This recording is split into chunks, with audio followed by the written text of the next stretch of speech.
कि इस बंदे नूं असी 5 नोटिस कढ़े, 5 नोटिस कढ़ने के बाद में भी इसने खुदाई का काम बंद नहीं किया। इंटेलिजेंस साडे महकमे की है, साडे बिल्डिंग इंस्पैक्टर दी है तो ATP दी है। जे उन्होंने पता सी, देखो ये वो कह नहीं सकते कि उन्होंने पता नहीं सी, पता सी।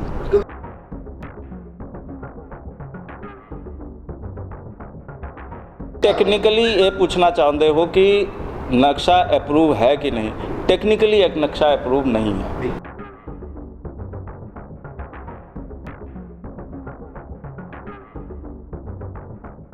ਅੰਮ੍ਰਿਤਸਰ ਦੇ ਮਾਲ ਰੋਡ ਇਲਾਕੇ ਦੇ ਵਿੱਚ ਬਿਨਾਂ ਨਕਸ਼ੇ ਤੋਂ ਬਣ ਰਹੀ ਇਮਾਰਤ ਦੇ ਨਾਲ ਢਹਿ ਢੇਰੀ ਹੋਈ ਸੜਕ ਦੇ ਮਾਮਲੇ ਦੇ ਵਿੱਚ ਹੁਣ ਇੱਕ ਵੱਡਾ ਐਕਸ਼ਨ ਹੋਣ ਜਾ ਰਿਹਾ ਹੈ। ਤਾਂ ਇਸ ਮਾਮਲੇ ਦੇ ਵਿੱਚ ਮੁੱਖ ਤੌਰ ਤੇ ਵਿਭਾਗ ਵੱਲੋਂ ਕਿਹਾ ਗਿਆ ਹੈ ਕਿ ਜਿਹੜੇ MTP ਅਤੇ ATP ਨੇ ਉਹ ਦੋਨੋਂ ਜ਼ਿੰਮੇਵਾਰ ਹੈ। ਤਾਂ ਤੁਹਾਨੂੰ ਦੱਸਣਾ ਚਾਹਾਂਗੇ ਕੁਝ ਦਿਨ ਪਹਿਲਾਂ ਜਦੋਂ ਇਸ ਜਗ੍ਹਾ ਦੇ ਉੱਤੇ ਬਿਲਡਿੰਗ ਦਾ ਨਿਰਮਾਣ ਕੀਤਾ ਜਾ ਰਿਹਾ ਸੀ ਤਾਂ ਇਹ ਸੜਕ ਜਿਹੜੀ ਹੈ ਜ਼ਮੀਂਦੋਜ਼ ਹੋ ਗਈ ਸੀ, ਢਹਿ ਗਈ ਸੀ।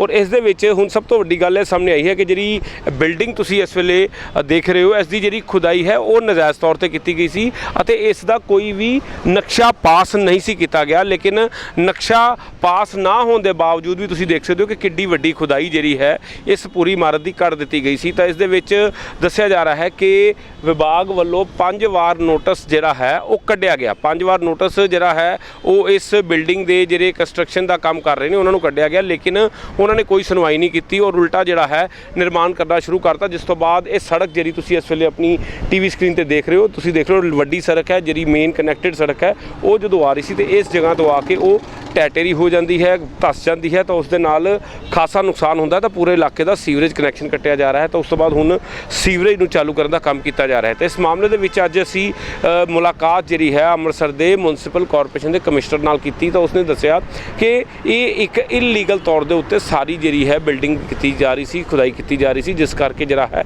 ਇਹ ਸੜਕ ਨੂੰ ਨੁਕਸਾਨ ਪਹੁੰਚਿਆ। ਤਾਂ ਸੜਕ ਨੂੰ ਨੁਕਸਾਨ ਪਹੁੰਚਾਉਣ ਦੇ ਵਾਸਤੇ ਉਹਨਾਂ ਨੇ ਆਪਣੇ ਹੀ ਅਧਿਕਾਰੀਆਂ ਨੂੰ ਜ਼ਿੰਮੇਵਾਰ ਦੱਸਿਆ ਹੈ। ਦੱਸਾਂਗੇ ਕਿ ਇਹ ਇਮਾਰਤ ਜਿਹੜੀ ਹੈ ਇੱਕ ਵੱਡੇ ਕਾਰੋਬਾਰੀ ਦੀ ਹੈ ਤਾਂ ਉਸਨੇ ਜਿਹੜਾ ਹੈ ਆਪਣਾ ਨਕਸ਼ਾ ਜਿਹੜਾ ਹੈ ਇਨਵੈਸਟ ਪੰਜਾਬ ਦੇ ਵਿੱਚ ਭੇਜਿਆ ਸੀ, ਲੇਕਿਨ ਉੱਥੋਂ ਨਕਸ਼ੇ ਦੀ ਪ੍ਰਵਾਨਗੀ ਨਹੀਂ ਸੀ ਹੋਈ, ਕਿਸੇ ਤਰ੍ਹਾਂ ਦੀ ਕੋਈ ਵੀ ਮਨਜ਼ੂਰੀ ਨਹੀਂ ਸੀ ਮਿਲੀ। ਲੇਕਿਨ ਫਿਰ ਵੀ ਤੁਸੀਂ ਦੇਖੋ ਅਵੈਧ ਨਿਰਮਾਣ, ਕਿੰਨੇ ਫੁੱਟ ਲੰਬਾ ਅਵੈਧ ਜਿਹੜੀ ਹੈ ਇੱਥੇ ਡਿਗਿੰਗ ਕੀਤੀ ਗਈ। ਇੱਥੋਂ ਤੱਕ ਕਿ ਰੇਤਾ ਜਿਹੜੀ ਜ਼ਮੀਨ ਦੇ ਥੱਲੇ ਰੇਤ ਹੁੰਦੀ ਹੈ ਉਸ ਨੂੰ ਵੀ ਪੁੱਟ ਦਿੱਤਾ ਗਿਆ ਔਰ ਰੇਤ ਜਿਹੜੀ ਹੈ ਉਹ ਸਾਹਮਣੇ ਨਜ਼ਰ ਆ ਰਹੀ, ਤੁਸੀਂ ਇਹ ਵੇਖ ਸਕਦੇ ਹੋ। ਇਹ ਜਿਹੜੀ ਹੈ ਰੇਤ ਜਿਹੜੀ ਹੈ ਇਸ ਵੇਲੇ ਜ਼ਮੀਨ ਦੇ ਅੰਦਰੋਂ ਨਿਕਲੀ ਹੈ ਤਾਂ ਇਸ ਦੀ ਵੀ ਇੱਕ ਪਰਮਿਸ਼ਨ ਲੈਣ ਦੀ ਲੋੜ ਹੁੰਦੀ ਹੈ ਕਿ ਜਿਹੜੀ ਪਰਮਿਸ਼ਨ ਹੈ ਬਕਾਇਦਾ ਤੌਰ ਦੇ ਉੱਤੇ ਅਧਿਕਾਰੀਆਂ ਤੋਂ ਲੈਣੀ ਹੁੰਦੀ, ਲੇਕਿਨ ਕਿਸੇ ਤਰ੍ਹਾਂ ਦੀ ਕੋਈ ਵੀ ਪਰਮਿਸ਼ਨ ਨਹੀਂ ਲਿੱਤੀ ਗਈ ਔਰ ਉਲਟਾ ਜਿਹੜਾ ਹੈ ਇਸ ਨੂੰ ਛਿੱਕੇ ਟੰਗਿਆ ਗਿਆ। ਤਾਂ ਛਿੱਕੇ ਟੰਗਣ ਤੋਂ ਬਾਅਦ ਤੁਸੀਂ ਵੇਖੋ ਕਿ ਹੁਣ ਜਿਹੜੀ ਹੈ ਇਹ ਸੜਕ ਜਿਹੜੀ ਹੈ ਜ਼ਮੀਂਦੋਜ਼ ਹੋ ਗਈ, ਬਿਲਕੁਲ ਟੁੱਟ ਗਈ। ਤਾਂ ਉਸ ਤੋਂ ਬਾਅਦ ਇਸ ਮਾਮਲੇ ਦੇ ਵਿੱਚ ਹੁਣ ਜਿਹੜਾ ਹੈ ਅਧਿਕਾਰੀਆਂ ਵੱਲੋਂ ਵੱਡੇ ਸਟੈਪ ਲਿੱਤੇ ਜਾ ਰਹੇ ਨੇ। ਤੇ ਇਸ ਮਾਮਲੇ ਦੇ ਵਿੱਚ ਅੱਜ ਅਸੀਂ ਗੱਲਬਾਤ ਵੀ ਕੀਤੀ ਹੈ ਮਿਊਨਿਸਪਲ ਕਾਰਪੋਰੇਸ਼ਨ ਦੇ ਅਧਿਕਾਰੀਆਂ ਨਾਲ, ਲੇਕਿਨ ਤੁਹਾਨੂੰ ਸਭ ਤੋਂ ਪਹਿਲੇ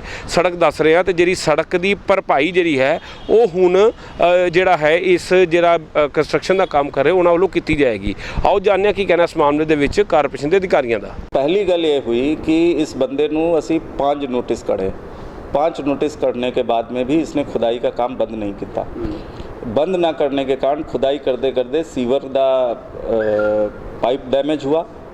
पाइप डैमेज होने दे नाल पूरी की पूरी सड़क धस गई तो सड़क नूं भारी डैमेज होता हुआ है।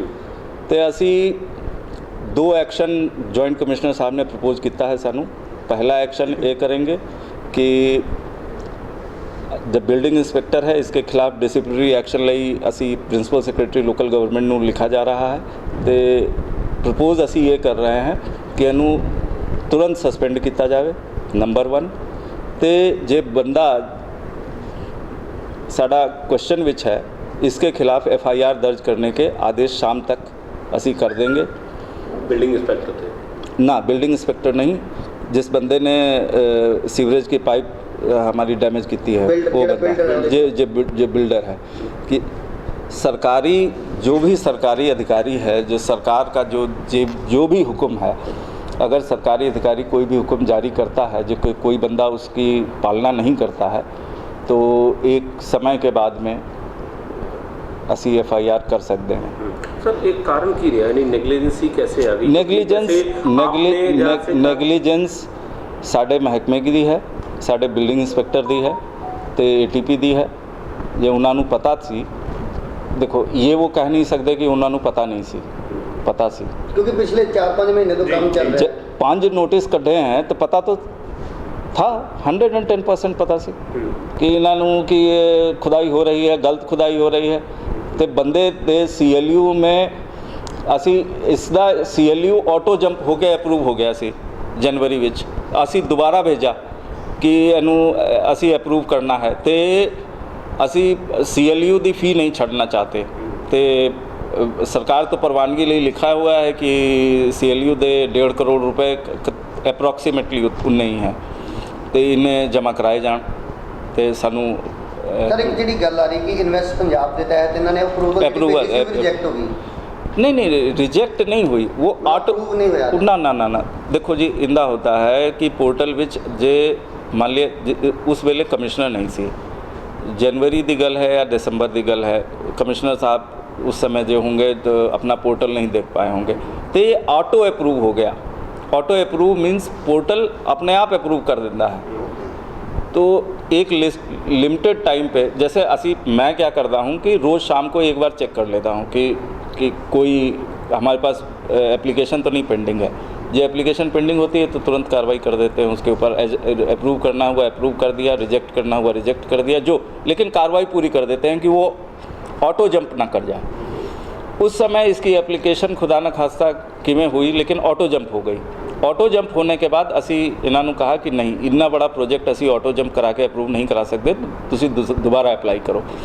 दोबारा अप्लाई करने के बाद में असी लिखा है कि इनू असी CLU की छूट नहीं देना चाहते तो सानू पैसे चाहिए। सर हम कुल मिला के जो भी पूरा मामला सामने आया ये तुसी टेक्निकली ये पूछना चाहते हो कि नक्शा अप्रूव है कि नहीं। टेक्निकली एक नक्शा अप्रूव नहीं है सर। ये क्या सिर्फ एक MTP जिम्मेवार है कि होर भी अधिकारी जिम्मेवार है, क्योंकि एक बहुत बड़ा नहीं इसमें असी जिम्मेदारी जो तुसी फिक्स करना चाहते हो प्राइमा फेसाई सानू ये लगता है कि बिल्डिंग इंस्पैक्टर ते ATP ये जिम्मेदार ने। तो अगर तुसी ये जानना चाहते हो कि साड़ी सीवरेज की पाइप लीक कर रही सी कि सीवरेज की पाइप लीक करने के कारण ये हादसा होया तो प्राइमा फेसाई सानू ये नहीं लगता है जॉइंट। हाँ ये क्योंकि पहले कोई शिकायत नहीं आई। आज ही वी आर राइटिंग इट। और भी शहर बहुत सारे अवैध निर्माण हो रहे हैं, अवैध सारी चीज़ें, क्योंकि हादसे तो बाद ही गल सामने ना अवैध निर्माण अमृतसर शहर में बहुत सारे हो रहे हैं। तो असी लगातार कार्रवाई की है, डिमोलिशन भी किया है। तो मीडिया ने इनू कवर भी किया है कि रोज़ ही डिमोलिशन हो रहा है, एक आध डिमोलिशन नहीं, रोज़ ही डिमोलिशन हो रहा है। मैसेज उन्होंने लोगों के लिए और ये चीज़ें एक लिमिट तक ये चीज़ होती है, ठीक है, और कार्रवाई करते हैं असी। लेकिन हर बार देखो जब एक नॉर्मल सा बहाना ये होता है कि असी किते देखिए कि रोज़ असी ये कहते हैं कि साढ़ा 42 लोगों का स्टाफ सैंक्शनड है बिल्डिंग ब्रांच विच, ठीक है, हाले 1/3 बंदे होंगे, ठीक है। लेकिन जे कार्रवाई चंगी तरह हो जाए तो 1/3 स्टाफ भी मोर देन इनफ है। तो कार्रवाई में कहीं ना कहीं से कमी रही है बिल्डिंग ब्रांच की। इस करके आज से करीबन 2-3 महीने पहले भी बंदे सस्पेंड हुए सी। अब फिर से कार्रवाई लगता है कि इनके ऊपर करनी पड़ेगी। पर सर ਅਸੀਂ ਸਮਝਦੇ ਹਾਂ ਕਿ ਤੁਸੀਂ ਬੜੇ ਡਿਟੇਲ 'ਚ ਦੱਸਿਆ ਕਿ ਉਹਦਾ ਬੱਚਾ ਪਾਸ नहीं ਸੀ, पर ਇੰਨਾ ਕੁ ਉਹਨਾਂ ਦੇ ਅੰਦਰ जोश या नहीं हिम्मत किवें आ गई कि गवर्नमेंट रूल के खिलाफ चलन। ये अमृतसर में आजकल ट्रेंड ही चल गया है नाजायज़ उसारी करने का। कोई सियासी दबाव वगैरह ਤਾਂ ਤੁਸੀਂ ਵੇਖਿਆ ਕਿ ਇੱਕ ਵਿਸਤ੍ਰਿਤ ਗੱਲਬਾਤ ਜਿਹੜੀ ਹੈ ਇਸ ਮਾਮਲੇ ਦੇ ਵਿੱਚ ਕੀਤੀ ਗਈ ਹੈ, ਜਿਸ ਦੇ ਵਿੱਚ ਉਹਨਾਂ ਵੱਲੋਂ ਕਿਹਾ ਗਿਆ ਹੈ ਕਿ ਬਹੁਤ ਸਾਰੇ ਐਕਸ਼ਨ ਜਿਹੜੇ ਨੇ ਲਿੱਤੇ ਜਾ ਰਹੇ ਨੇ। ਪਰ ਵੱਡਾ ਸਵਾਲ ਹੈ ਕਿ ਅੰਮ੍ਰਿਤਸਰ ਸ਼ਹਿਰ ਜਿੱਥੋਂ ਕਿ ਮਹਿਜ ਜਿਸ ਬਿਲਡਿੰਗ ਤੋਂ ਮਹਿਜ 1 ਕਿਲੋਮੀਟਰ ਦੀ ਦੂਰੀ ਤੇ ਕਾਰਪੋਰੇਸ਼ਨ ਦਾ ਆਫਿਸ ਹੈ, ਉੱਥੋਂ ਦੇ ਅਧਿਕਾਰੀਆਂ ਨੂੰ ਹੀ ਨਹੀਂ ਪਤਾ ਚੱਲ ਸਕਿਆ ਕਿ ਇੱਥੇ ਜਿਹੜੀ ਡਿਗਿੰਗ ਹੋ ਰਹੀ ਹੈ, ਜਿਹੜੀ ਖੁਦਾਈ ਹੋ ਰਹੀ ਹੈ, ਨਜਾਇਜ਼ ਹੋ ਰਹੀ ਹੈ। ਲੇਕਿਨ ਇੱਥੋਂ ਦੀ ਜਿਸ ਤਰੀਕੇ ਨਾਲ ਅੱਜ ਅਫਸਰ ਸਾਹਿਬਾਨ ਨਾਲ ਗੱਲ ਕੀਤੀ, ਉਹਨਾਂ ਸਾਫ਼ ਤੌਰ ਤੇ ਕਿਹਾ ਕਿ ਗਲਤੀ ਉਹਨਾਂ ਦੇ ਅਧਿਕਾਰੀਆਂ ਦੀ ਹੈ, ਜਿਸ ਕਰਕੇ ਜਿਹੜਾ ਹੈ ਸੜਕ ਦਾ ਨੁਕਸਾਨ ਹੋਇਆ ਤਾਂ ਪੂਰੀ ਭਰਪਾਈ ਕੀਤੀ ਜਾਏਗੀ। ਲੇਕਿਨ ਸ਼ਹਿਰ 'ਚ ਹੋਰ ਵੀ ਬਹੁਤ ਸਾਰੀ ਬਿਲਡਿੰਗਾਂ ਬਣ ਰਹੀਆਂ ਨੇ, ਜਿਸ ਦੀ ਬਿਲਡਿੰਗਾਂ ਦੇ ਉੱਤੇ ਲਗਾਮ ਪਾਉਣ ਦੀ ਲੋੜ ਹੈ ਤਾਂ ਉਹਦੇ 'ਤੇ ਵੀ ਛੇਤੀ ਕਮਾਨ ਕੱਸੀ ਜਾਏਗੀ। ਅਤੇ ਆਉਣ ਵਾਲੇ ਸਮੇਂ 'ਚ ਅਗਰ ਕੋਈ ਵੀ ਵਿਅਕਤੀ ਇਸ ਤਰ੍ਹਾਂ ਦਾ ਕੰਮ ਕਰਦਾ ਹੈ ਤਾਂ ਉਸ ਦੇ ਬਿਜਲੀ ਦੇ ਕਨੈਕਸ਼ਨ ਅਤੇ ਸੀਵਰੇਜ ਦੇ ਕਨੈਕਸ਼ਨ ਕੱਟੇ ਜਾਣਗੇ। ਲੇਕਿਨ ਫਿਲਹਾਲ ਇਸ ਇਮਾਰਤ ਦੀ ਕੰਸਟਰਕਸ਼ਨ ਨੂੰ ਰੋਕ ਦਿੱਤਾ ਗਿਆ ਹੈ ਤੇ ਕੜੇ ਪ੍ਰਬੰਧ ਜਿਹੜੇ ਨੇ ਕੀਤੇ ਜਾ ਰਹੇ ਨੇ। ਕੈਮਰਾਮੈਨ ਅਜੇ ਦੇ ਨਾਲ ਸੁਮਿਤ ਖੰਨਾ, ਗ੍ਰੇਟ ਪੰਜਾਬ TV, ਅੰਮ੍ਰਿਤਸਰ।